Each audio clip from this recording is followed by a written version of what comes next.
Hello my fellow Rome 2 players, Zaript here, with my own qualifiers match from SCAN Invitational Rome 2 Christmas tournament, which is organized by Team Dignitas. And in this match I played against Roflmaster, and he's a very nice guy, not only pleasant to speak with, to deal with, but actually the one who comes to matches right in time, which is always good. Now, let me tell you a bit banning system of this tournament. We have only 5 faction pool. It's Bactria, Seleucids, Egypt, Rome and Parthia.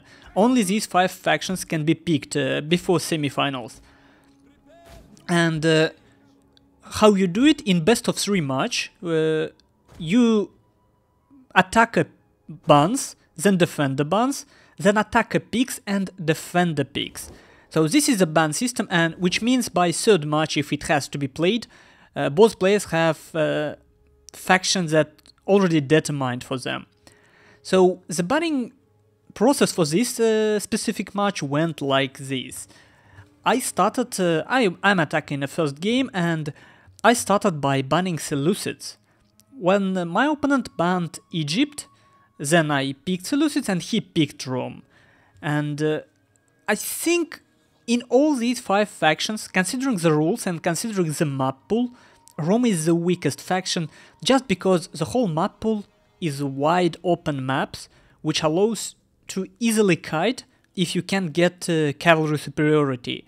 Which means such factions as Parthia, Bactria and Seleucids have an advantage, because they have strong elephants, they can achieve cavalry superiority, and they have decent skirmishing roster.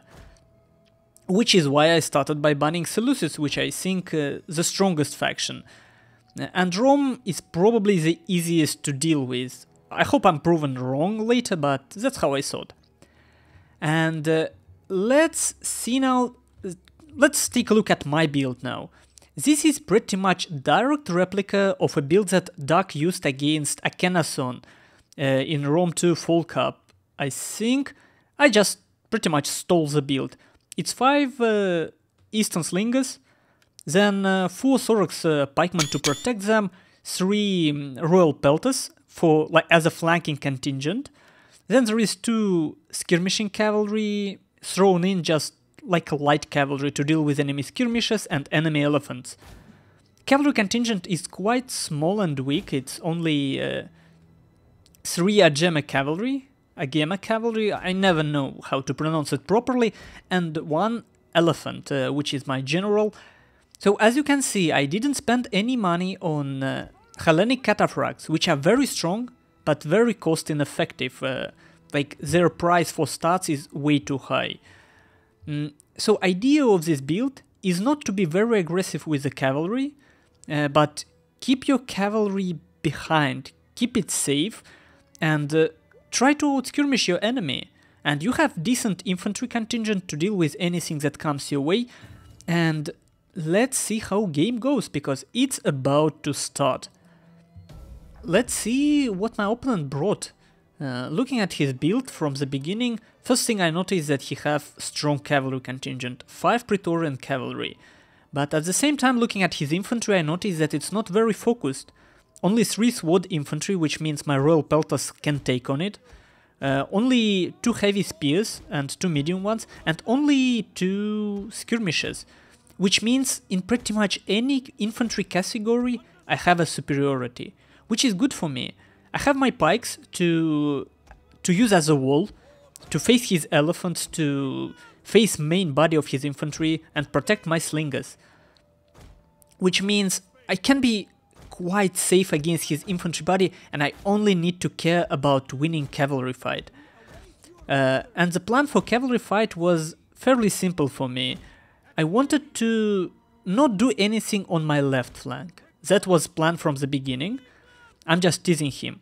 On my right flank, I wanted to move my general close enough with Agema Cavalry, with Skirmishing Cavalry, and support it with 2 Royal Pelters. And at this point I already wait to see him move, because when this fight on my right flank will be about to start, I will use my Agema cavalry on left flank and they will run around. You see, I'm already preparing for it. So my plan is to break his right flank. But if possible, I want to first bait his Praetorian cavalry away from his infantry before starting. And getting some nice shots with my skirmishes, of course, very nice. Already preparing, like directing my pike wall in a right way. Already putting it in such a way that it always faces the elephant. And let's see, my opponent actually taking the bait. He's going after my skirmishing cavalry. And another skirmishing cavalry on my left flank going wider to just present a threat. My usual mistake in most of the matches lately, I think, I almost clicked trample too early on my Agema cavalry before it was necessary. Now he sees it, countercharges, but now normal trample, and with trample on countercharge, obviously Agema cavalry will win against Praetorian. A bit so-so play with my Royal Pelters because they're getting charged by Praetorian cavalry, but it's okay, Praetorian cavalry doesn't have such a strong charge, and I'm sure that my general will be able to start a mass rout on this flank, because now I have 3 cavalry and 1 Praetorian guard against elephant, and all my cavalry and slingers are close enough to start shooting. But look how Roflmaster, he's actually have a good eyes, I should say. He isn't known in the community, but you can see how he intercepted my skirmish cavalry when I tried to go for his Syrian archers. So he sees the field, and he tries to use his right flank. If you look at the left of the screen, you can see that he tries to keep flanking me. But this separated contingent, I'm quite confident that it's already dead. I'm sending my elephant because I know that elephant will kill these medium spears. My general will have no problem with that. And countercharging Praetorian cavalry in the middle, not that important, just doing something. But my main attention right now is to get rid of this small blob which I managed to isolate. And at the same time I'm focusing his elephant with all my slingers at the same time, and as you will see, it will not even be able to touch my forces. And that's the thing, you can actually use this pike wall effectively, and if your enemy isn't smart with his elephants, if he overextends them or use them without proper support, you will be able to fend them fairly easily. And you see how infantry force of my opponent, it's scattered around, it's not really presenting threat to flanks of my pikes, so I can freely use my pikes to protect my skirmishes against elephants, which is the main threat for me. And because my opponent doesn't use his forces together, I'm already in huge advantage. Now that I destroyed this separate contingent, I know I won. Like, honestly, at this point I knew I won. All I had to do is to just be careful. Look at ammunition of my slingers. I have pretty much full ammunition. I already got rid of elephants. And at this point he only have 2 cavalry units left. His general and 1 Praetorian cavalry. So at this point game is over. And for me it's just about not being too cocky, not being overconfident, not doing stuff too fast, which I sometimes do, let's be honest. And I will just slowly prepare like flanking attack. Ideally what you should do at this point, if you want like guaranteed 100% win, what you have to do is to skirmish remaining forces of your enemy to the last ammo you got. Like, what I had to do is stop, like fully. Stop all my cavalry, all my infantry units and do nothing with them, and just skirmish. That's the right way to play it, but you know, I'm a bit not patient enough, I guess, so I'm still trying to flank around, and maybe I'm a bit overconfident, but I shouldn't underestimate my opponent. Even so, he isn't playing any flash tournaments actively. Who knows? You never know what your opponent can show, and he at least shows that his eyes are on a battlefield and he reacts to stuff that's happening.